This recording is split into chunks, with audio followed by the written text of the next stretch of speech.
దర్శకరత్న Dasari Narayana Rao super star Krishna కాంబినేషన్లో వచ్చిన మొదటి సినిమా రాధమ్మ పెళ్ళి.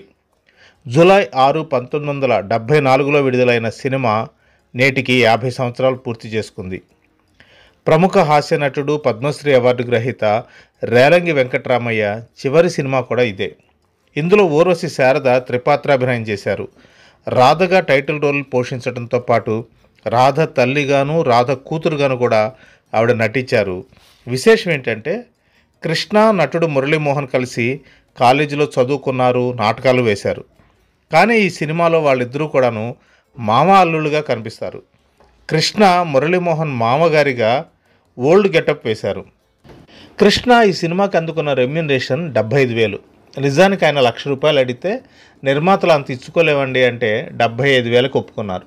సినిమా విడుదలకి ముందు బ్యాలెన్స్ ఉన్న 5,000 తీసుకెళ్ళిస్తే కృష్ణే, విడుదలకు ముందు నిర్మాతలకు ఉండే కష్టాలు నాకు తెలుసు, ఈ సినిమా శతదినోత్సవం జరుపుకున్నప్పుడు ఆ 5,000 ఇద్దరుగానే పర్లేదులే అని చెప్పి పంపించేశారు.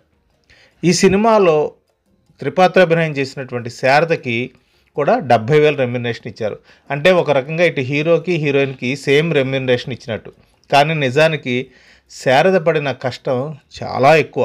ఎందుకంటే ఆవిడ 2 పాత్రల్లో ఒకేసారి తెర మీద కనిపిస్తారు, 3వ పాత్రను అదనంగా వేశారు. కాబట్టి ఎంతో ఓర్పుతో, సహనంతో ఆవిడ షూటింగ్లో సహకరించారని చెప్పి దాసరి చెప్తుండేవాళ్ళు. రాధమ్మ పెళ్ళి దాసరి నారాయణరావుకి 4వ సినిమా. కృష్ణ అప్పటికే 100 సినిమాలు పూర్తి చేశారు.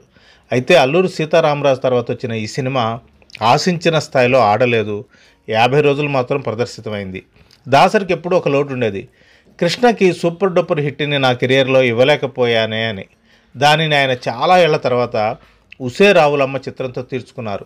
ఆ సినిమాలో కృష్ణ ఒక కీలకమైనటువంటి ప్రధానమైన పాత్రను పోషించారు. సో ఉసే రావులమ్మ దాసరి కృష్ణ కాంబినేషన్లో వచ్చిన ఏకైక సూపర్ డూపర్ హిట్ చిత్రం చెప్పుకోవాల్సి ఉంటుంది.